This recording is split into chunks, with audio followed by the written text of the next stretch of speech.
cultura mediterránea milenaria, un árbol fuerte y robusto que puede vivir miles de años con duras condiciones de vida y que simboliza la sabiduría y la resistencia frente al paso de los tiempos. El aceite de sus aceitunas es la base de la dieta mediterránea.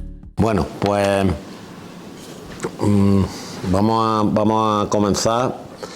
El enfoque de la charla, vaya a ver que es general. Vamos a empezar hablando de la realidad del olivar español, de cómo se distribuye según un sistema de cultivo, etcétera, para después ver el caso particular del olivar de montaña, porque yo creo que cuando se explota, alguno de vosotros, imagino que seréis olivareros, cuando se explota un olivar de montaña, para saber cómo afrontar el futuro es necesario saber cuál es la realidad y cuáles son los números del resto de sistemas de cultivo, que vamos a hablar de ellos, para saber dónde nos situamos respecto a la media, respecto a los sistemas en seto o superintensivos, respecto a los sistemas intensivos. Entonces vamos a comenzar viendo lo que cuesta producir 1 kilo de aceite en los distintos escenarios de cultivo, sea regadío secano, sea olivar en seto, olivar intensivo, olivar tradicional de baja pendiente o olivar tradicional de alta pendiente, que sería el olivar de montaña. Entonces así nos vamos a situar y vamos a decir, nosotros estamos aquí. Veremos que es una ruina donde estamos, y digo estamos porque yo exploto un olivar de montaña también, de la familia, le tengo arrendado a mi madre y a mis tíos, entonces yo me considero también olivarero de montaña, ¿no?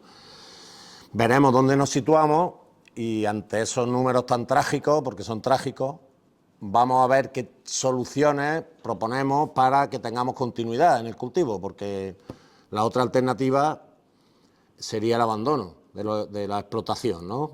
Cuando hablamos de eso, de olivar de montaña.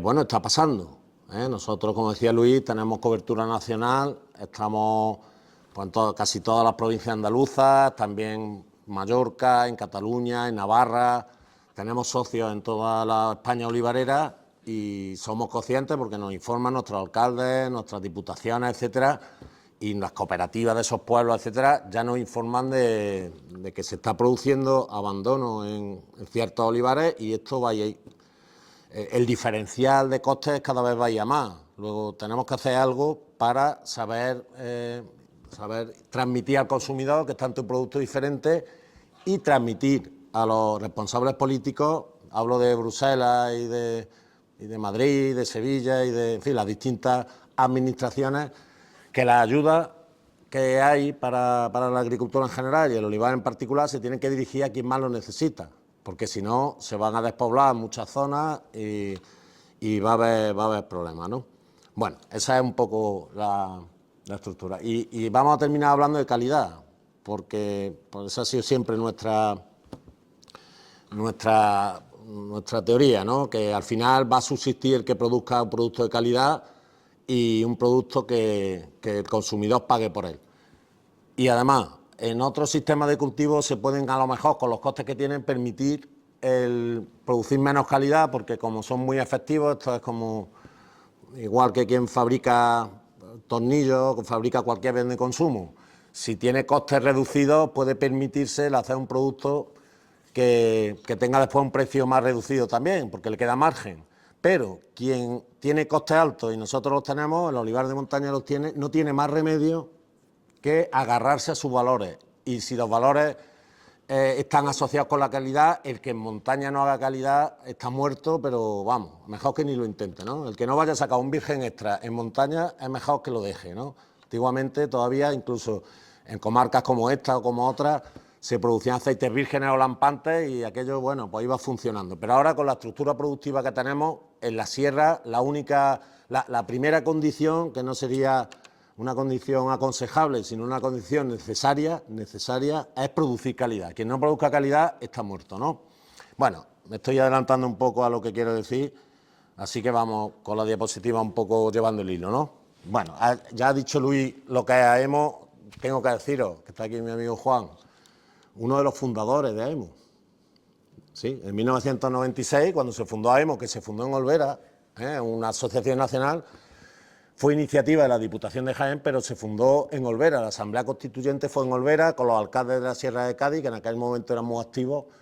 Yo no estaba, la verdad, pero llegué en el 2000, 4 años después, y se fundó aquí, en la Sierra de Cádiz, esta asociación. Empezaron 24 diputaciones y ayuntamientos, solo 24 españoles. Hoy en día somos 158 ayuntamientos y diputaciones de toda España. Ahí en verde oscuro tenéis lo que serían las provincias de AEMO y en verde claro, que son muy chiquititos, todos los municipios, ¿no? En total somos 158 municipios que, como veis, pues vamos hasta desde el norte al sur, pero nos concentramos más en donde más olivos hay, en Andalucía, lógicamente, ¿no? Pero bueno, tenemos socios en Canarias, en Mallorca, en prácticamente todos los sitios de España donde hay olivos, ¿no? También tenemos que decir que AEMO pertenece a la red euromediterránea de ciudades del olivo, que son 10 países que se han unido en una asociación que se llama Recomer, y de la cual nosotros hemos sido presidencia los últimos 8 años y ahora se le ha pasado a los griegos, que son la presidencia, nosotros somos vicepresidentes, y bueno, son los países mediterráneos, ¿no? Ahí está Croacia, Grecia, Israel, Italia, Líbano, Montenegro, Marruecos, Portugal, etcétera.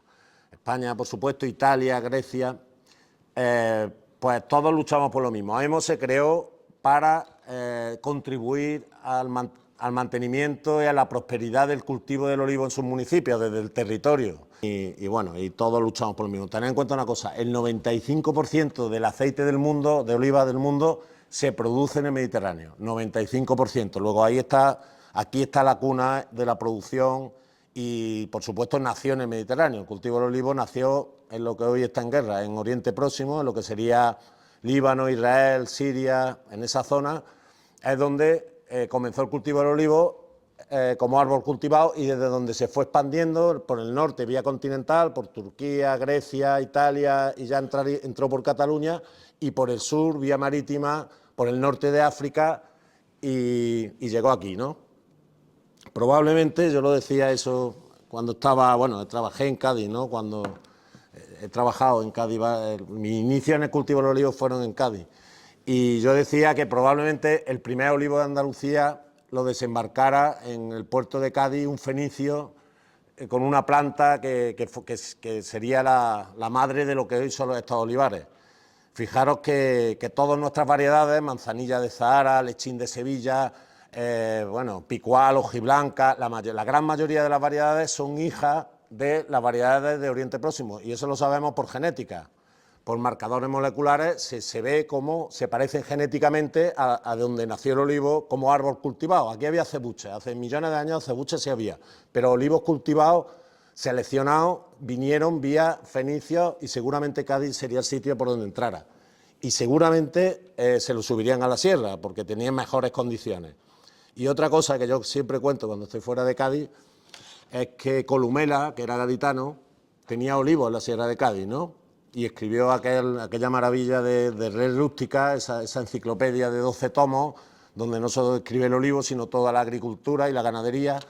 Y entonces también esta sierra es cuna del conocimiento desde el siglo I, ¿no? Estamos hablando del primer agrónomo confeso de la historia, romano, siglo I, Columela, Cádiz, Sierra de Cádiz, porque sus tíos tenían el olivar en la Sierra de Cádiz, y de ahí nace la primera descripción, el primer libro técnico del cultivo del olivo. Bueno, me estoy enrollando. Vamos a ver. Vamos a hacer algunas pinceladas para situarnos. Hemos dicho el sector en España, qué es, cómo se está comportando. Mirad, ahí tenéis los precios del aceite en los últimos 12 años. El precio del aceite de oliva a granel en los últimos 12 años, ¿no? Estáis viendo como hay una subida espectacular en los últimos 2 años del precio, que ha alcanzado, como sabéis, en enero llegó a alcanzar a granel, estamos hablando del virgen extra de base, llegó a alcanzar 9 euros por kilo en la almazara, en origen, no envasado, en origen, 9 euros por kilo, y eso ha sido histórico. Fijaros que siempre ha tenido vaivenes, ha tenido momentos de precios más altos, ahí estamos viendo en agosto de 2015 4 euros, que para nosotros era un precio estupendo, como baja también cuando hay más producción, pues a 1,98, que estuvo en mayo de 2014 o en julio de 2020, hace nada, hace 3 años, estaba el aceite a 1,98, ¿no? Y este año ha ocurrido algo que nadie se esperaba, casi nadie se esperaba, y es que alcanzara hasta 9 euros. ¿Por qué? Porque ha habido 2 años de poca producción, lo sabemos. España ha producido la mitad de lo que produce normalmente, 2 años seguidos, eso no había pasado nunca, y ha hecho que haya escasez de productos, y esa escasez de productos ha hecho que el precio del aceite suba mucho. Pero yo de aquí, y escribimos un artículo sobre eso hace unos meses, nosotros queremos sacar una conclusión, ¿no? Porque nos preguntan mucho como asociación, ¿no? Los medios generalistas, los periodistas de medios generalistas, los agricultores se están forrando, el precio está carísimo, hay especulación, te preguntan siempre en ese sentido, ¿no? Y no es así, no es así. Vamos a ver por qué ha subido tanto el aceite de oliva en estos años, ¿no? Bien, si yo tengo 1.200.000 toneladas, que es lo que produce España normalmente, se distribuyen las ventas en 12 meses, pues en torno a 100.000 toneladas al mes, ¿no? 1.200.000 entre 12, 100.000 toneladas al mes. Esas son las salidas del aceite de las almazaras españolas, normales. Tanto para el consumo interior como para la exportación, que se exportan 2 de cada 3 litros ya. O sea que ese es el ritmo de salida normal del aceite en España, 100.000 toneladas al mes. Si yo tengo 600.000 toneladas de producción, como ocurrió hace 2 años, 600.000, quiere decir que si sigo teniendo una salida de 100.000 toneladas al mes, en junio se acaba el aceite. Eso no puede pasar, eso no podía pasar, ni pasa ni con el aceite, ni con las sardinas, ni con las setas, ni con ningún producto. ¿Qué ocurre cuando escasea un producto? Automáticamente, es una ley de mercado básica, sube el precio, ¿no? Y al subir el precio disminuye la demanda, se vende menos y así llego hasta los 12 meses. Había que reducir la demanda. Era obligatorio reducir la demanda porque si no nos quedábamos desabastecidos en los lineales. Imaginaros que vais a la tienda o al súper o al hiper y llegáis y no hay aceite de oliva, que yo sé, sería una catástrofe, ¿no? Tanto, ya digo, en España como fuera de España. Luego, cuando tenemos 600.000 toneladas, teníamos que subir el precio para conseguir que la demanda baje y así distribuya en los 12 meses. Yo creo que queda claro, ¿no? ¿Cuál ha sido la sorpresa? Pues, señores, que ha subido hasta 9 euros porque el consumidor no dejaba de comprar. Y esa es la lección que nosotros queremos transmitir al sector productor, a nosotros, a los olivareros y a los almazareros. El aceite empezó, ahí lo tenéis, la curva, ¿no? Empezó a subir, 3 euros, 4 euros, 5 euros. ¿Qué pasaba? Que las salidas seguían siendo altas. No había más remedio que seguir subiéndolo, porque si no nos quedábamos sin aceite. 7 euros, impensable. Los envasadores decían que en la vida iba a subir el aceite a 7 euros. 7 euros. Y seguían fuertes las salidas. El consumidor seguía, no quería renunciar, no quiere renunciar a consumir el aceite de oliva. 8 euros, hasta 9 euros. Ahí ya empezaron a regularse y ahí ha ocurrido lo que ha ocurrido, que hemos llegado a este mes todavía estamos en la campaña, el mes que viene, dentro de unos días, una semana, ya ha empezado aquí a fluir el aceite, pero la semana que viene empieza la campaña nueva. Pues hemos llegado sin existencia, es decir, hemos llegado con 80.000 toneladas, que eso no es nada, es un mínimo técnico. Quiere decir que ha tenido que subir el aceite hasta 9 euros porque el consumidor no quería renunciar a él. Conclusión, por lo menos nuestra conclusión, ¿cuál es? Que el consumidor adora el aceite de oliva, es fiel al aceite de oliva. Y esa lección es la que tenemos que aprender para que cuando tengamos mayor producción no nos vayamos al infierno de nuevo y nos vayamos a los 2, 3 euros, que como ahora veremos no cubren costes, ¿no? Entonces, lo que ha ocurrido esta campaña es una gran lección que nos ha dado el consumidor, que dice, tanto español como exterior, repito, porque el aceite de España es líder mundial y lo vende en todo el mundo, ha dicho, yo no quiero renunciar a esto, porque en realidad está siendo tan traumático que el aceite haya costado 9 euros el litro en origen. Bueno, pues si hacemos la cuenta, sabéis que en España el consumo medio es 12 litros per cápita, es decir, en España consumimos 1 litro al mes, ¿no? 12 litros al año, 1 litro al mes, cada español consume 1 litro al mes. Yo sé, como estamos en una zona productora, que yo también, que soy de Córdoba, consumimos más que la media, pero en España la media es consumir 1 litro al mes. 1 litro al mes, 9 euros, entre 30 días, estamos hablando que nos gastamos 30 céntimos en el caso peor, en el caso cuando el aceite está a 9 euros, que es el pico máximo que ha alcanzado su historia. Pues estamos gastándonos 30 céntimos al día en la grasa más sana y más rica de todas las conocidas. Luego, yo no creo que sea ningún problema, por eso a lo mejor nosotros mismos nos pensábamos, bueno, cuando llegue a 8 la gente va a dejar de comprar, la gente se da cuenta, ha dejado de comprar, lógicamente, han bajado la salida, pero ¿quién ha dejado de comprar? Desgraciadamente las rentas más bajas, que no se lo pueden permitir, ¿no? Pero normalmente ese no es un gasto que sea tan importante cuando decimos, ¿no?, que bueno, un Cuba Libre casi vale lo mismo que un litro de aceite cuando está a 9 euros y el aceite te dura un mes y el Cuba Libre te dura 20 minutos, ¿no? Entonces, no estamos ante un producto que suponga en la cesta de la compra una partida importante, ¿no? Si tenéis alguna pregunta, me la hacéis sobre el terreno. Yo no hace falta esperar al final, ¿no? Bien, bueno, esta es la curva de elasticidad que sacamos, donde lo que ponemos es el precio del aceite en el eje de la X abajo y la salida, es decir, la demanda en el eje de la Y. Como veis, cuando sube el precio, cuando incremento el precio abajo, claro, las salidas caen, la demanda cae, ¿no? Esto se llama curva de elasticidad. Lo que nos ha llamado la atención es que los primeros incrementos de precio del aceite partiendo de precios bajos generan una caída del consumo, pero llega un momento en que la caída se amortigua, la recta se hace asintótica, se hace casi horizontal. ¿Qué quiere decir eso? Hombre, nuestra interpretación es que cuando empieza a subir el aceite, las rentas más bajas, desgraciadamente, tienen que dejar de consumir o consumen menos, no dejan del todo, a lo mejor lo usan para ensaladas, tostadas, etcétera, pero no lo usan para guisar, para otro uso, ¿no?, que ya se consume más. Pero sí ocurre que a partir de cierto precio, por más que suba, el consumidor no deja de consumir, que eso es lo que nos ha pasado este año, ¿no? Luego, como digo, la lección tiene que ser que el consumidor es fiel al producto y que si lo volvemos a poner a 3 euros o a 2,5 euros, que eso no cubre costes como ahora vamos a ver, la culpa será solo nuestra. No podremos decir, no podremos inventarnos que desastre, el aceite está... Si no es necesario bajarlo para venderlo, entonces será un problema nuestro, ¿no? Bueno, para que nos situemos, fijaros, como decía, el mercado realmente de consumo de los aceites de oliva, lo que supone a nivel mundial. Mirad, esa es la tarta de consumo a nivel mundial de grasa repartida en tanto por ciento. Ahí estáis viendo el aceite de oliva, que lo tenéis aquí en amarillo y que son el 2%. Eso es cuando la producción es media, es decir, no, estos 2 últimos años ha sido todavía menos.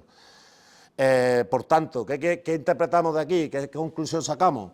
Pues que tenemos un 98% de consumo potencial en el mundo y que solo somos el 2% del consumo mundial de grasa. Aquí es muy importante el aceite de oliva en nuestro país y en Andalucía, pero si lo miramos a nivel global, estamos viendo que tenemos un 98% de mercado potencial que tenemos por explorar, ¿no? Por tanto, tenemos mucho camino por andar, ¿no? Ahí estáis viendo que el que más se consume, además el más perjudicial para la salud, que es el aceite de palma, cuyos ácidos grasos se parecen a los ácidos grasos de los animales, de la grasa animal, ¿no?, saturados. Después la soja, después la colza, el girasol, el maní, el coco, el aceite de coco. Fijaros, el aceite de coco es más consumido a nivel mundial que el aceite de oliva, ¿no? Es que estamos ante un producto exótico realmente. Para nosotros no es exótico porque lo tenemos aquí, pero a nivel mundial el aceite de oliva es como si os digo yo a vosotros, ¿habéis probado alguna vez el aceite de pepita de uva? Pues el aceite de pepita de uva es un 1,9 del consumo mundial, casi lo mismo que el aceite de oliva, fijaros, ¿eh? Bien, ¿y qué es España en el mundo? Pues mira, aquí lo que hicimos fue simular que metiéramos la producción mundial de aceite de oliva en petroleros. Un petrolero tiene una capacidad de 200.000 toneladas, ¿no? La producción media española, el primero, es en torno a 1,5 millones de toneladas, un año normal, ¿no? Bueno, pues España, ahí lo tenéis, llenaría 7 petroleros y medio. El segundo país que ese año, esa campaña, estamos en la 2021, he puesto un ejemplo, fue Grecia, siempre está entre Grecia e Italia, ¿no? Se van turnando. Grecia produce 265.000 toneladas, es decir, un petrolero y medio. Italia, lo mismo, 250.000 toneladas produjo ese año, ¿no?, en la campaña 2021. Turquía, 200.000. Marruecos, 160.000, no llega ni a un barco. ¿Qué quiero decir con esto? Que tenemos un liderazgo absoluto en la producción mundial de aceite de oliva. ¿Y qué consecuencia tiene eso? Que mandamos en el mercado. ¿Qué quiere decir eso? Que ponemos el precio los españoles, ¿vale? Antes hablaba de Recomer, cuando tenemos reuniones todos los años, cada año en un país diferente, y cada vez que llegamos a una asamblea nuestra, nos echan la bronca a los restos de los países, ¿no? Porque realmente el que marca el precio mundial del aceite de oliva es España, ¿eh? Según el Pool Red, que sabéis, los que sois olivareros lo conoceréis, ese es el índice que marca el precio mundial de aceite de oliva, porque somos líderes absolutos. Cuando un país lidera de esta forma es el que marca el mercado, ¿no? Por tanto, lo bueno o lo malo que pase con el aceite de oliva es responsabilidad de nosotros, de los españoles. Por eso digo que en muchas de esas reuniones, ahora no, porque está el aceite a 7 euros, 7,5, pero lo normal es que nos digan, oye, ¿por qué España baja el precio hasta los 2,5, los 3 euros, ¿no? Porque realmente el que lo baja es España, ¿no? ¿Qué porcentaje de aceite español produce Andalucía? El 80. Creo que es un dato importante. Pua. Hombre, pues fijaros, el 80 quiere decir 1.200.000 y pico, ¿no? Quiere decir que de esos 7 petroleros y medio, 6 o 6,5 son de Andalucía. Jaén, es que el liderazgo es tan grande que, fijaros, Jaén, que es la primera provincia productora mundial, produce 500 y pico mil toneladas, que es el doble que Italia. Solo Jaén produce el doble que Italia, pero es que Córdoba, que produce 250, 300, produce más que el segundo país productor mundial, ¿no? Cádiz no es un gran productor, pero aquí en esta zona sí somos, sí, la Sierra de Cádiz es el principal cultivo, ¿no, Luis? Seguro, ¿no? Bien. Bueno, ¿qué va a pasar este año? Eso no, pero ahora esta semana están muy revueltos todos porque la Junta de Andalucía va a sacar los datos de aforo de cosecha la semana que viene. El mercado se mueve según expectativas y todo el mundo está preguntando qué cosecha vamos a tener este año. Creemos que va a estar en torno entre 1.200.000 y 1.400.000. He dicho que llevamos 2 años donde hemos tenido hace 2 años 650 y este año último 850, que es poquísimo. Habéis visto que producimos 1,5 millones de media. Bueno, pues este año vamos a estar entre unos 200 y unos 300, que no es ni la media siquiera. Es decir, vamos a tener más cosecha que los 2 desastres de los años anteriores, pero no va a ser una gran cosecha. ¿Qué quiero decir con esto? Que los precios van a bajar, porque lo de 9, 8, 7 incluso son precios que cuando hubiera un ajuste tenían que bajar, pero esperamos y tenemos la esperanza de que no bajen de 5,5 o 6 euros. Eso es lo que esperamos, porque además ya hemos visto antes que es que no es necesario que bajen de ahí, que el consumidor lo compra. Entonces, esto es como, también lo decimos de otra forma, le damos al consumidor un descuento que él no nos está pidiendo. Se lo estamos regalando, ese descuento.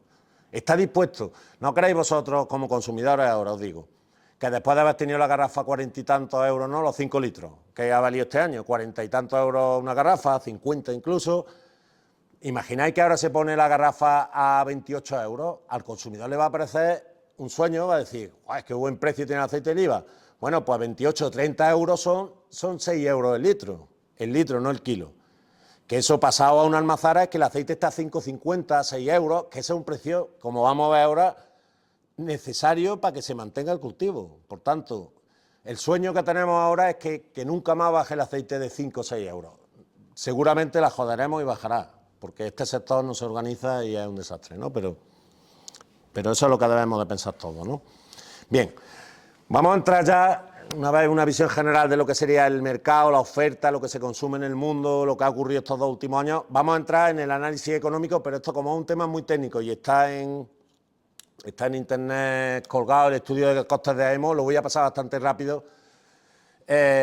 Aquí lo que os decía, lo que vamos a hacer es ver cuánto vale producir de forma práctica 1 kilo de aceite en los distintos escenarios de cultivo.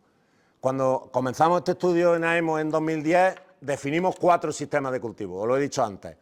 El olivar tradicional, diferenciando alta pendiente, que sería el olivar de montaña, de baja pendiente, que sería un olivar tradicional de 10x10, 2 o 3 patas, el típico olivar de Jaén y de muchas zonas de España, que es mayoritario, por cierto, y que están unos 100 árboles por hectárea. Eso sería el olivar tradicional, ya digo, de alta pendiente o de baja pendiente. ¿Por qué lo diferenciamos? Porque a efectos de costes, el de alta pendiente tiene unos costes bastante superiores, como ahora vamos a ver, ¿no? Siguiente sistema, el olivar intensivo.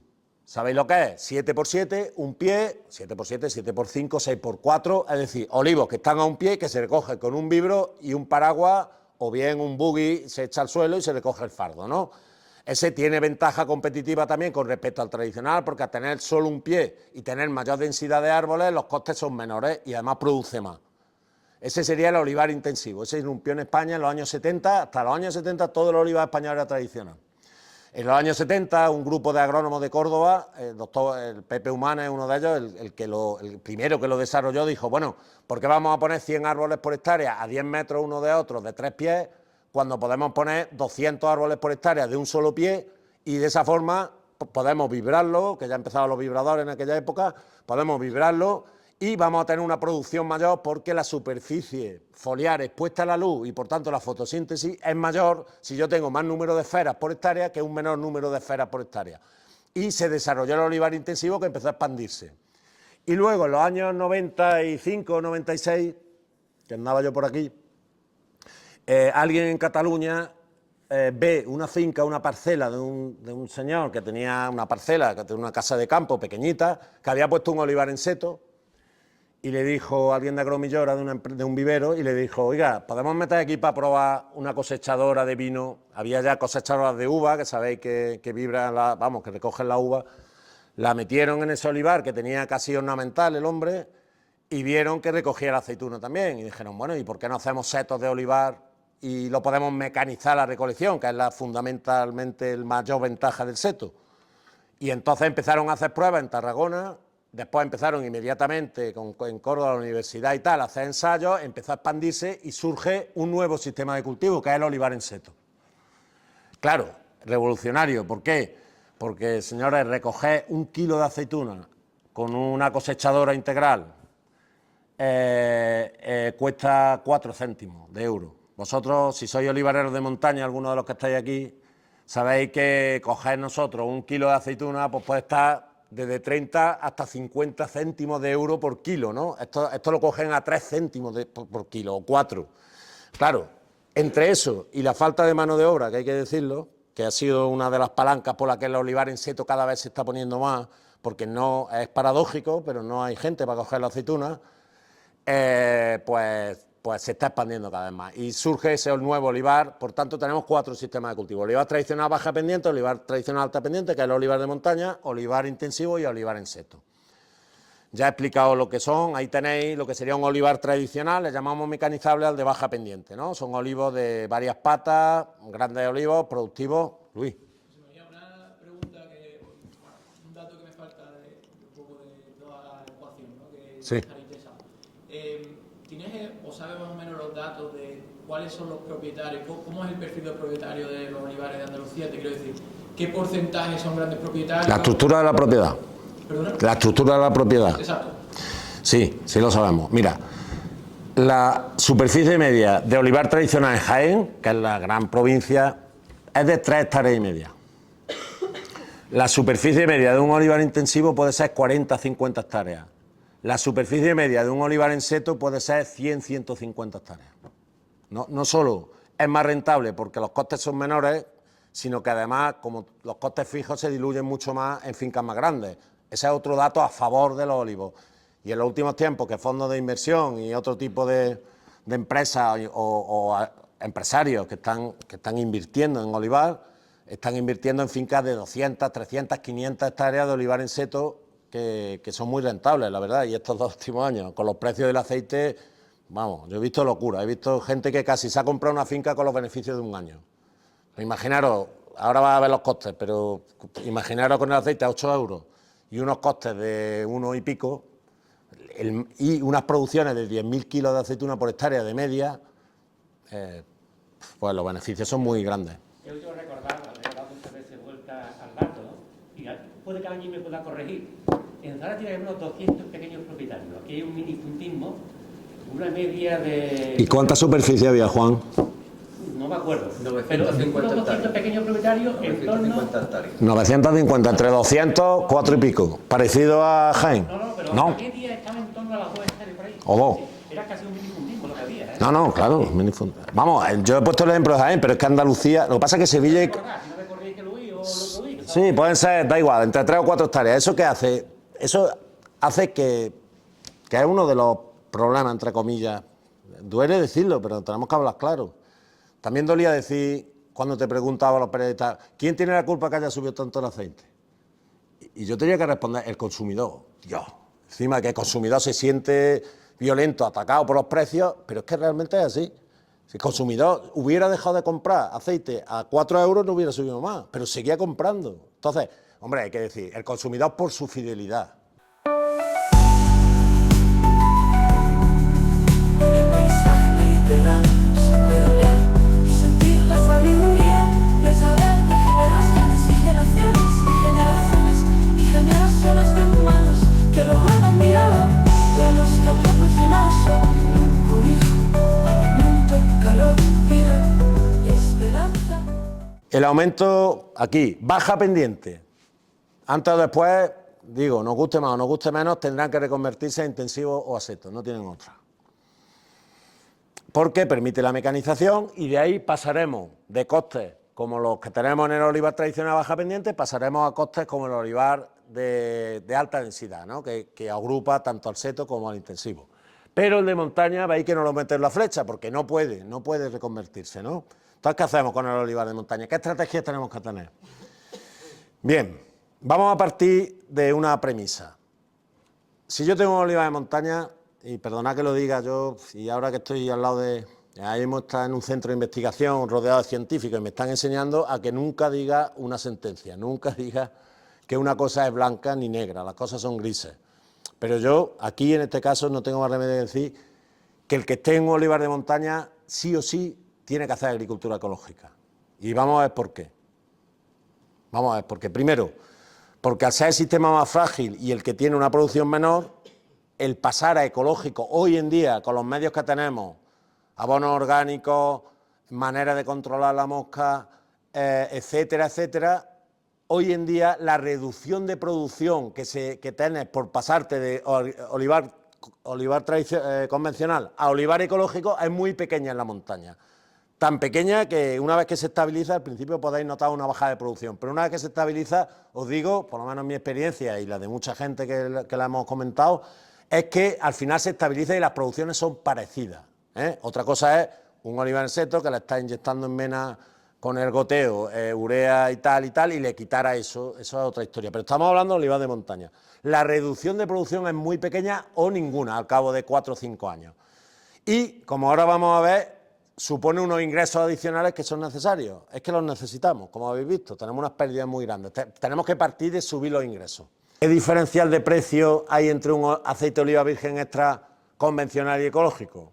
Yo digo la media española. La media española son 80 céntimos.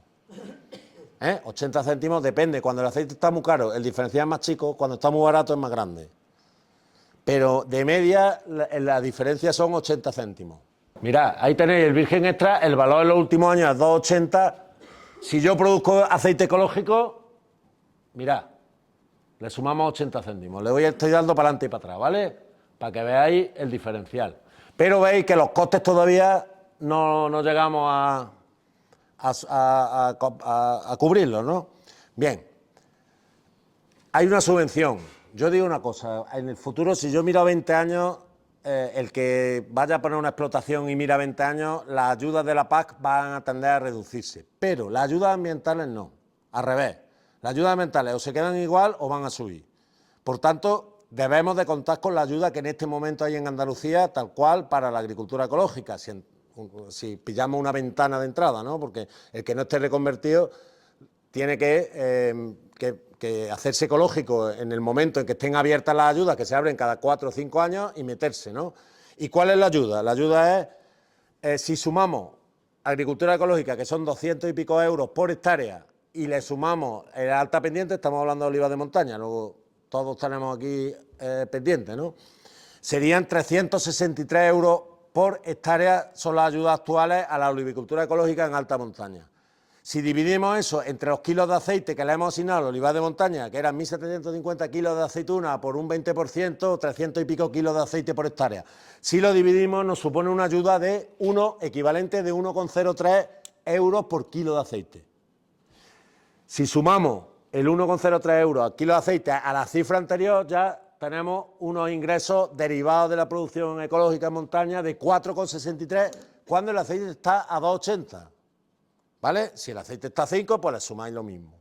Pero yo he puesto los precios medios de los años anteriores a este pico de precios que hemos tenido, ¿no? Bueno, ya empezamos a cubrir costes. Si sobre esto, si no somos ecológicos, yo no veo la manera de cubrir costes, no la veo. Y la calidad es otra historia, pero... La disminución de costes que ha conseguido la producción de aceite a media montaña, bueno, ya no es ¿no? Por la tecnología y la innovación, ¿no hay experiencia de en montaña? En montaña. Yo un día de los Inocentes, 28 de diciembre, en las redes sociales nuestras son potentes, nos siguen muchos olivareros. Y era el Día de los Inocentes y yo puse que se había nacido una empresa en Jaén de drones, que el dron bajaba y cogía la aceituna, la metía en un cesto y la llevaba a la almazara, la descargaba y el agricultor desde el móvil liquidaba la aceituna, ¿no? Y los drones mañana y noche iban a la finca, cargaban la cesta, la llevaban a la aceituna. Lo puse un 28 de diciembre, se lo creyeron algunos, y luego al día siguiente puse esto era la broma del Día de los Inocentes. Pero, te cuento esto, porque las manzanas en California ya se están cogiendo con robots. ¿Cuál es el problema en el olivar de montaña? El relieve. Y por eso te digo lo de los drones. Pero ¿cuál es el problema de las aceitunas? Que son muy chicas. Si las aceitunas fueran como los membrillos, yo no tengo duda que en 5 o 10 años ya va a haber drones grandes que pueden bajar, porque lo bueno desde el aire es que elimina te da igual la orografía. Y el problema que tenemos en la montaña es que todo es más caro porque no podemos mecanizar porque tenemos mucha pendiente. Yo, hombre, la gente de la Universidad de Córdoba que tiene un máster del Data Agri y tal, y yo son compañeros míos, yo doy clases en la universidad, y les pregunto, digo, ¿llegará el día en que podamos coger la aceituna con drones y tal? Dice, ahora todo lo que te puede parecer una locura, dentro de 15, 20 años no lo será. Bueno, me he ido a un extremo, ¿no? Que es recolección mecanizada y tal. Dicho esto, el mes que viene vamos a hacer una demostración en la Sierra de Adamuz, que es muy parecida a esta, de unas máquinas italianas que vienen, son como unos tractores no tripulados, que vienen de Forestal, que son los que hacen los cortafuegos y se meten en pendientes de un 45%. Y estos italianos que tienen estos tractores no tripulados, al final es bueno, eso sí lo usan mucho para tratamientos en fincas llanas, pero en montaña ya se están desarrollando. Puede ser que tal, a estos le han acoplado un vibro y esto se mete en cualquier pendiente porque tienen unas cadenas de goma que se autocompensan además con la pendiente y además van solos, ¿no? Y lo llevan con mando para el tema de los... Sabéis que hay muertos todos los años con las cadenas en las montañas, ¿no? Allí en Córdoba, la Sierra Morena, todos los años hay entre 1 y 2 muertos, entre Montoro, Adamuz y tal, de volcar las cadenas, ¿no? Pues ya son máquinas no tripuladas, tú vas detrás con un joystick y hacen tratamientos, trituran los restos de poda, desbroza la hierba y le han acoplado ya incluso vibros, ¿no? O sea que sí, que la mecanización llegará, pero mientras nos llega eso a nosotros, los otros van a estar muy por delante porque esos ya la tienen, ¿no? Y luego sensorizar, eso sí, todo lo que es sensorizar, pues si tengo una finca en montaña, tengo riego y pues poner detectores de humedad, que sea automático el riego, todo eso sí lo podemos hacer igual que lo hacen los olivares de intensivos y todo eso. Pero bueno, hoy en día, ojalá llegue eso, ¿no? Hoy en día es lo que hay. Bien, ahí os pongo un resumen de lo que supone el ser olivarero ecológico en montaña, ¿vale? Partimos del precio convencional en rojo, en verde le sumo el precio diferencial del producto y en naranja le sumo la subvención. Bueno, pues ya digo que yo es la única forma y de hecho lo practicamos en nuestras fincas, son 25 hectáreas y no perdemos dinero. Y no envasamos el aceite y lo vendemos carísimo, no, lo vendemos a un industrial, igual que Luis Lucero, se lo vendemos en Córdoba, nos paga su diferencial, tenemos la ayuda y no nos cuesta el dinero. A partir de ahí, si haces otras cosas como envasar en calidad, en un envase tal, exportar, eso es otra historia. Ahí puedes sacar valor añadido y es lo que hay que hacer, pero eso es comercialización y hoy no nos vamos a entrar en eso, ¿no? El tema es que la agricultura ecológica, y esto lo voy a pasar muy rápido, sabéis que tiene muchas ventajas, ¿no? La principal es que trabajamos con suelos vivos, trabajamos con suelos donde hay una actividad biológica que hace que tengamos nutrientes naturales, etcétera, frente a lo que tradicionalmente se ha hecho de herbicida y laboreo, ¿no? Son suelos muertos, inertes, que no aportan nada, son solo el soporte del árbol. Lo único que sirve de esos suelos, de ese olivar tradicional que tenéis aquí, que no tienen ni una brina de hierba, lo único que hace es sujetar el olivo, es que no tiene otra función. Son suelos absolutamente muertos, sin ningún tipo de actividad, que no aportan nada, y la agricultura ecológica tiene muchas ventajas que también a la larga van a suponer incluso ahorros en costes. Bueno, y ahora sí que me quedan 5 minutos. Mirad, ¿cuál es la solución, hemos dicho, en el del sector en general? Que subamos el precio. Para subir el precio, ¿qué tenemos que hacer? Aumentar la demanda. Y para aumentar la demanda, ¿qué tenemos que hacer? Poner en valor los valores diferenciales de los aceites de oliva vírgenes extra, ¿no? ¿Y cuáles son los valores diferenciales de los aceites y quién tiene esos valores diferenciales? Vamos a ver eso en 5 minutos. Mirad, 1 litro de aceite de girasol, sabéis que vale 1,10 €, 1,20 €. 1 litro de aceite de oliva virgen en cualquier punto del mundo vale 5 o 6 veces más, 5 o 6 veces más. Cuando llega un consumidor y ve 1 litro de grasa y otro litro de grasa, porque al final son 2 grasas, uno un zumo de aceituna y el otro no, pero son 2 grasas, ¿por qué va a pagar 6 veces más? Pues tiene que tener muchas razones, son 6 veces más. Imaginar cuando vaya a comprar un coche o unos zapatos, que vayáis a pagar, tiene unos zapatos aquí y otros aquí, y va a pagar 6 veces más por esto. Tienes que tener muchas razones, si no, no los vamos a pagar, ¿no? ¿Cuáles son las diferencias del aceite de oliva a ojos del consumidor frente a otros aceites? No, son 4, fundamentalmente. Los valores saludables, que es la grasa más sana de todas las conocidas, vale. Los valores gastronómicos, si yo le echo una tostada a un aceite de girasol o de soja o de lo que sea, son aceites refinados. Los aceites refinados por naturaleza le quitamos los volátiles. Si le quitamos los volátiles, ¿sabe algo el aceite de girasol? A nada. Por tanto, el único aceite que tiene propiedades gastronómicas, que huele a manzana, a pera, almendra, a hierba recién cortada, a albahaca, a muchas cosas, y que tiene picante, amargo, que tiene sabor, ¿cuál es? El aceite de oliva. Valores gastronómicos. Eso es otro valor que ve el consumidor. Un aceite que es el más saludable, el más rico, porque tiene valores gastronómicos, valores sensoriales. Proviene de la cuenca mediterránea. Esto parece una tontería. Parece una tontería, pero no lo es, porque eso cuando va afuera, sobre todo para los países, para América, Estados Unidos, que es el principal consumidor no productor, y para los países asiáticos. El hecho de que el aceite de oliva provenga de la cuenca mediterránea es un valor, porque la gente, la dieta mediterránea, eso lo que habéis estado afuera, ¿no, Luis? Lo sabéis.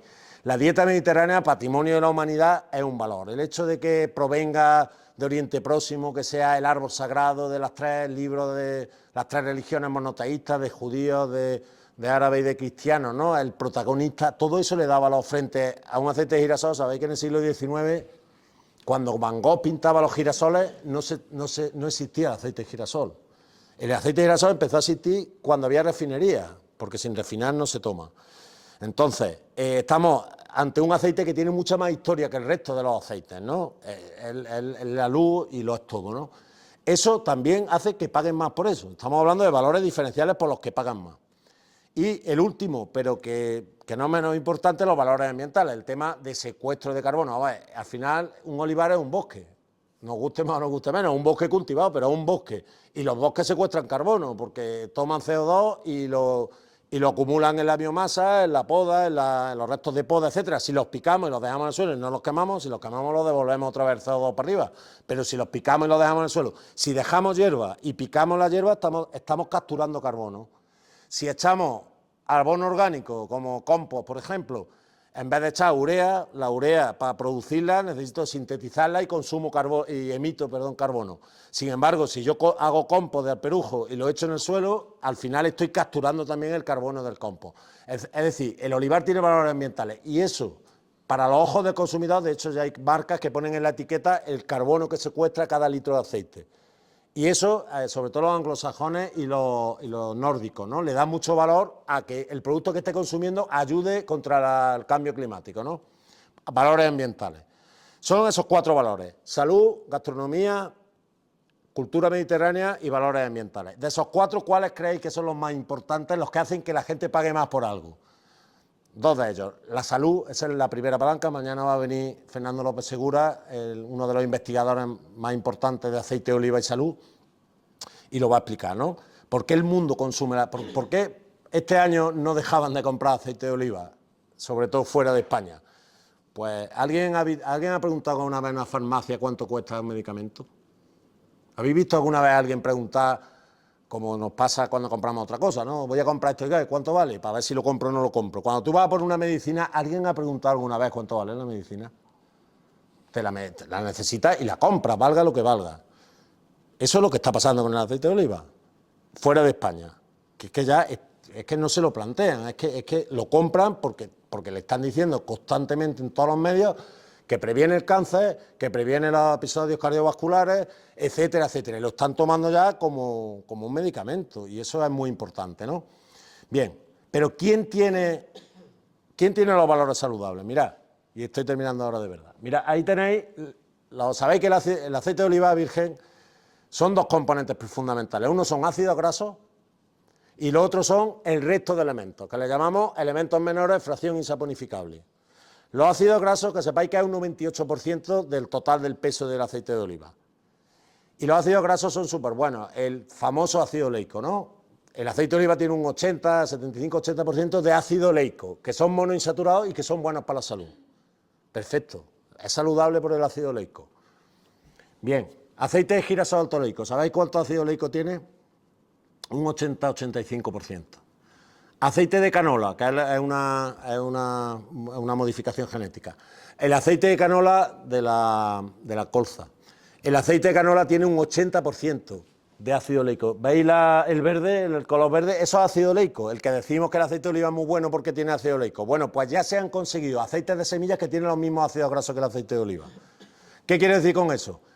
Por los ácidos grasos, un consumidor, si fuera por esa razón, va a pagar 6 veces más por una botella de aceite de oliva que por una botella de girasol alto oleico.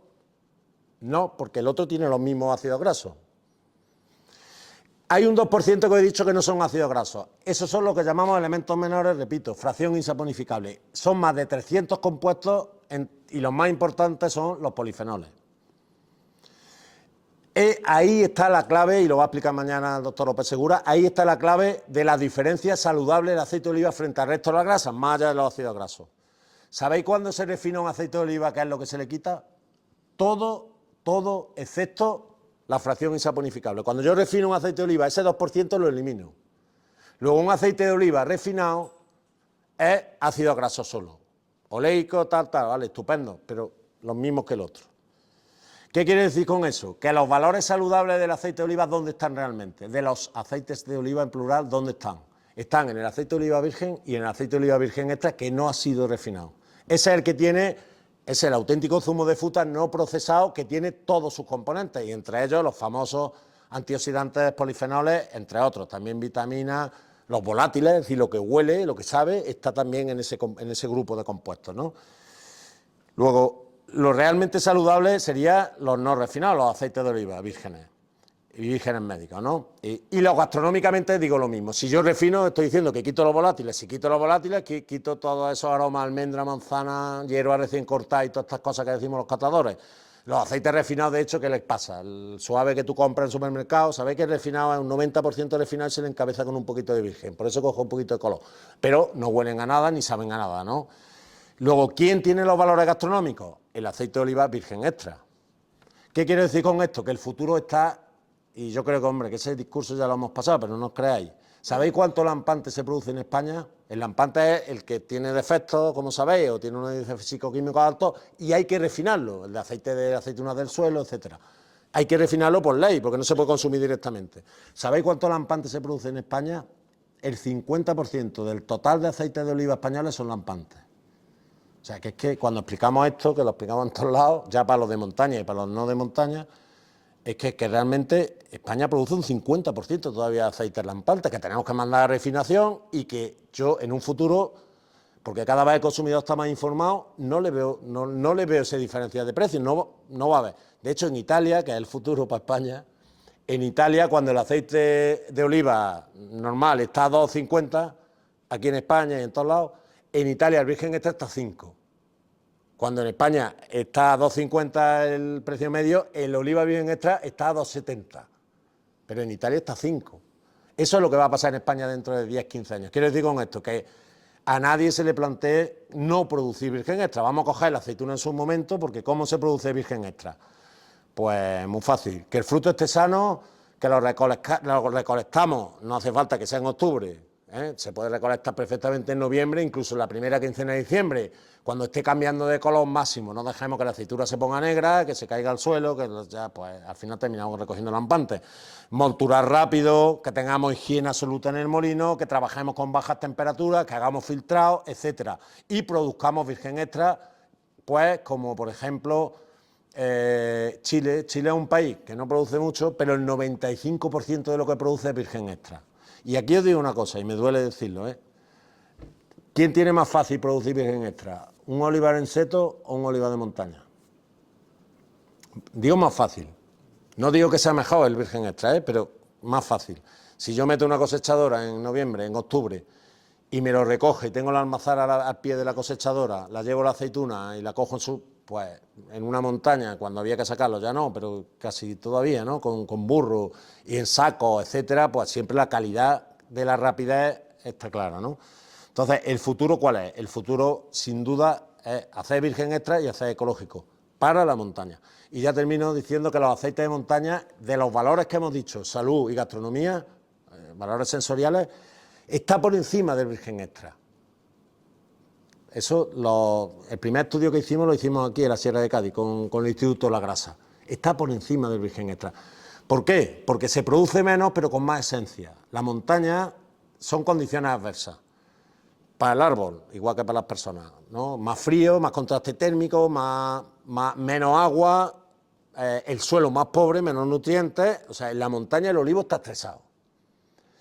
Y los elementos menores que os he dicho, que eran un 2% de media en el aceite, la fracción insaponificable, polifenoles, volátiles, etcétera, el olivo no los produce para que nosotros estemos más sanos, porque no nos conoce. El olivo los produce frente al estrés. Los antioxidantes se producen para autodefenderse el olivo frente al estrés. Mientras más estresado está un olivo, más polifenoles produce. Por eso los aceites de montaña de media, la misma variedad, que ese fue el estudio que hicimos en la Sierra de Cádiz. Hicimos con picual, arbequino y lechín. Sierra de Cádiz y campiña de Sevilla en regadío. Y Sierra de Cádiz en secano. Nos salió el doble de fracción insaponificable en la Sierra de Cádiz que la campiña de Sevilla. La misma variedad. Ese estudio está por ahí y lo podéis consultar. Por tanto, esos valores que estoy diciendo, gastronomía y salud, los aceites de montaña los tienen doblados sobre el resto. Y luego os digo, yo soy jurado, tengo la suerte de ser jurado de muchos premios nacionales e internacionales de aceite de oliva. El jurado de cata, ¿no? De calidad. Y yo digo que en los rankings mundiales los primeros aceites son el 90% de España, de Grecia, de Italia, de todos los países. Te vas a la comarca donde se producen y son comarcas de montaña. Entonces, eso se lo tenemos que transmitir al consumidor para que pague por ese producto más de lo que paga por un producto que, bueno, que son buenos también. Los vírgenes extra de campiña son aceites buenos, pero, bueno, ¿quién tiene más defensa? ¿Un niño que se cría en la calle expuesto a todo, o un niño mimado que le está dando el agua, los nutrientes, etcétera, a pie de calle y no le deja salir, ¿no? Es decir, producen más, pero producen con mucho menos potencia, digamos, ¿no? Muchas menos esencias. Eso lo tenemos que saber transmitir, y en la montaña tenemos que saber transmitir eso para buscar ese valor diferencial, ¿no? Yo me he enrollado mucho. Yo creo que ya está bien. Mirad, aquí este decálogo es un decálogo que hicimos en AEMO del olivar de montaña, los valores diferenciales del olivar de montaña. Es un sustento económico vital en los municipios donde se asienta. Es una seña de identidad grabada a fuego en las culturas de sus pueblos. Tiene un alto carácter social porque genera un número elevado de jornales. Desarrolla un importante papel como sumidero de carbono. Es un bosque cultivado que supone un hogar y refugio de muchas especies amenazadas. Es un cultivo con un papel crucial en la prevención de incendios y defensa contra la erosión. Potencia la afluencia de visitantes a las comarcas a través del oleoturismo. Los vírgenes extra producidos en la montaña tienen probadas cualidades saludables y gastronómicas diferentes y superiores al resto de los aceites. Es un olivar especialmente adecuado para la producción ecológica y supone un recurso genético en sí, porque preserva variedades autóctonas que de otra forma en las campiñas se está poniendo ya 2 o 3 variedades y están desapareciendo el resto. En la montaña, como no nos podemos reconvertir, estamos manteniendo dentro de lo que cabe las variedades autóctonas, y eso es riqueza genética que en un futuro puede servir incluso paradójicamente para producir nuevas variedades, ¿no? Entonces ese es otro de las ventajas. Si hay alguna pregunta, pues estoy encantado de responderle. Bueno, pues muchas gracias. Lo que ha sido... Gracias. Una pregunta que yo creo que es importante como conocimiento general es, José María, ¿qué porcentaje del aceite de oliva virgen extra envasamos en Andalucía? ¿Y cuánto porcentaje se vende a granel? ¿Y en manos de quién está la producción del aceite de oliva virgen extra? ¿Vale? O sea, dos preguntas en una es, ¿en manos de quién está la producción de aceite de oliva virgen extra? Y ese aceite de oliva virgen extra, en estas dos visiones de envasado con etiqueta propia, etcétera, o venta a granel a terceros países, empezando por Italia. Vale. Él me habla envasado desde el origen, Claro.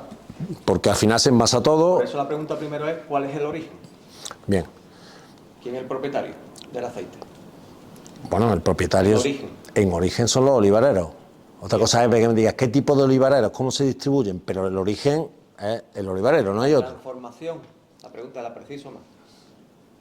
¿Cómo se distribuye la transformación de la aceituna en Andalucía? Bueno, pues un 60% cooperativas, 40% industriales, por ejemplo. Un 60% de la aceituna va a cooperativas, un 40% va a industriales. Los industriales normalmente molturan la aceituna y venden el aceite con más o menos porcentaje envasado, cada uno. Y las cooperativas lo mismo. Transforman el aceituna en aceite, lo tienen en sus bodegas y dependiendo del tipo de cooperativa. ¿Qué porcentaje se envasa desde el origen? 15%. Y 85% a granel. En cisterna. 5% del aceite sale en cisterna. Sale en cisterna. A granel. A granel, no solo a exterior, también a empresas españolas, que son las que las envasan. O las exportan. O el almacenero la exporta directamente. Su cisterna va a Italia, a Bari o a donde sea. Envasado desde el origen, 15%. Vale. ¿Y de los industriales y la cooperativa? ¿Quién? Buena pregunta. Los industriales tienen mayor porcentaje que las cooperativas de envasado. Los industriales, no sé exactamente el dato, pero a lo mejor de ese 15 de media, los industriales envasan un 20, que tampoco te crees que envasan un 80 ni nada de eso. Envasan un 20 y las cooperativas un 10. Por decirte algo, eso no lo sé, yo sí sé que el 15 es lo que sale envasado desde el origen. Dicho eso, diferencia desde un grupo cooperativo como los Estepa, que está cerca de aquí, que envasa un 40, te va al grupo Interóleo de Jaén, que envasa un 5. Luego hay cooperativas y cooperativas, y hay industriales, yo no sé tus números, pero tú seguro que estás por encima de la media de lo que estamos hablando de envasado. O ciertos industriales y otros, pues sus negocios es molturar y vender, y punto, ¿no? Pero que España, lo que es verdad, la pregunta que hace es muy interesante, en España la asignatura pendiente es envasar con valor desde el origen para eso. Y luego únete a eso a que 5 envasadoras comercializan el 80% del aceite español. 5. Vamos a poder decir, Migasa, Acesur, Sovena, de óleo, que es Carbonel, y Decos tiene ese doble papel, claro. Decos tiene ese doble papel, es el mayor productor del mundo y es envasador, pero Decos lo que dice es yo produzco, fijaros, habéis visto los números de antes, ¿no?, de las producciones del mundo. Decos produce más que Italia. Decos, lo normal es 240.000 toneladas, 250.000 toneladas al año, que es más que lo que produce Italia. Pero Decos, ¿qué es lo que dice? Pues yo tengo mis cooperativas, produzco y le vendo a mi envasadora. Y es la envasadora que vende en Estados Unidos, Pompeya, por ejemplo, que es líder en Estados Unidos. Hacerte líder en un sitio porque lo pongan más barato no tiene mucho mérito. Yo si mañana me voy a Estados Unidos y pongo el aceite 2 euros más barato que el resto, me hago líder en 2 días. O sea, eso no tiene mérito. El mérito, los españoles nos tenemos que acostumbrar, como los italianos hicieron, a ir a los sitios con valor, no con precio. Vale. Mi segunda pregunta, porque la primera de la trampa era una pregunta nada más, la segunda es, ¿cómo es posible que un aceite de oliva virgen extra de montaña y un aceite de oliva virgen extra de campiña al final sean el mismo producto en el mercado? Y si habría posibilidad de que hubiese una diferenciación legal y puesta una etiqueta procedente de montaña y procedente de un olivar superintensivo. Porque al fin y al cabo son dos productos diferentes. ¿Podríamos decir que serían dos productos distintos, Sí. con atributos distintos y que merecerían tener diferentes nomenclaturas? Sí, eso ya lo hemos dicho, que para empezar tienen el doble de esencias que el otro, o sea, que sí que son diferentes. Tenemos eso ya está probado científicamente, no que lo digamos nosotros. Ponerle un sello al olivar de montaña o al olivar tradicional, que hay un intento también por ello ahora mismo, en general, es complicado. Es complicado porque el consumidor está un poco cargado de sellos ya. Las botellas están cargadas de sellos ya, ¿no? Es de ecológico, tenemos denominación de origen, tenemos etcétera, etcétera, ¿no? En las huellas de carbono, etcétera. Se ha hecho algún intento de etiquetar los aceites de montaña, pero la regulación sería muy complicada, porque la denominación de origen al final es un entorno geográfico y tú sabes que esas almazaras cogen aceitunas de esas parcelas, de esos pueblos, y la denominación ampara pues, a Zahara, Olvera, a la Sierra de Cádiz, a Coripe, a Pruna y a no sé quién. Pero lo otro es que yo tengo aquí montaña y al lado tengo un valle llanísimo y tal. Entonces el control de la certificación sería muy complicado. Dicho eso, que tú informativamente quieras poner en tu botella que tu olivar de montaña, que procede a olivares de montaña, ¿cuál es la clave para mí, más que el sello en sí? Es la comunicación. Es decir, esto que estamos diciendo de que el olivar de montaña tiene el doble de esencia, de fracción insaponificable, es decir, de volátiles y de saludables y de polifenoles que los otros aceites, lo que tenemos es que comunicárselo a la gente. ¿Cómo sabe la gente de una botella si viene de montaña o no? Hombre, si compra un aceite de la Sierra de Cádiz, a ver, tú imagínate que ya eso es, de verdad, ya esto sí es difícil, que la gente no distingue entre virgen extra y el oliva, o sea, el convencer eso a la población es muy difícil, pero imagínate que con el tiempo lo vamos, por lo menos tenemos que comunicarlo, intentarlo, ¿no? Bueno, hombre, pues ya más o menos, si compras de Priego de Córdoba, la Sierra Subbética, compro de Sierra de Cádiz, compro de tal, y viene con su tal. El poner un sello oficial a nivel Unión Europea, yo te digo, y además que lo testamos, y lo hemos testado varias veces, no está por la labor. Los certificados, la Unión Europea, que eso tendría que ser al final una directiva, un decreto nacionales, por ahí va a ser muy difícil, porque el control es muy difícil. Ponerlo tú voluntariamente, te lo van... Eso sí, se pidió permiso y se dijo, bueno, si tú quieres decir que proviene un olivar de montaña, hombre, que la almazara esté aquí, que no esté en Carmona, pues te vamos a dejar que lo pongas. Ahora, vamos a comunicarle al consumidor que eso tiene valores diferenciales, porque si no, no sirven al sello. Las dos cosas. Camino interesante, pero largo, y al final la comunicación que es dinero. Eso es así. Muchas gracias y perdonad si ha sido muy largo. Muchas gracias.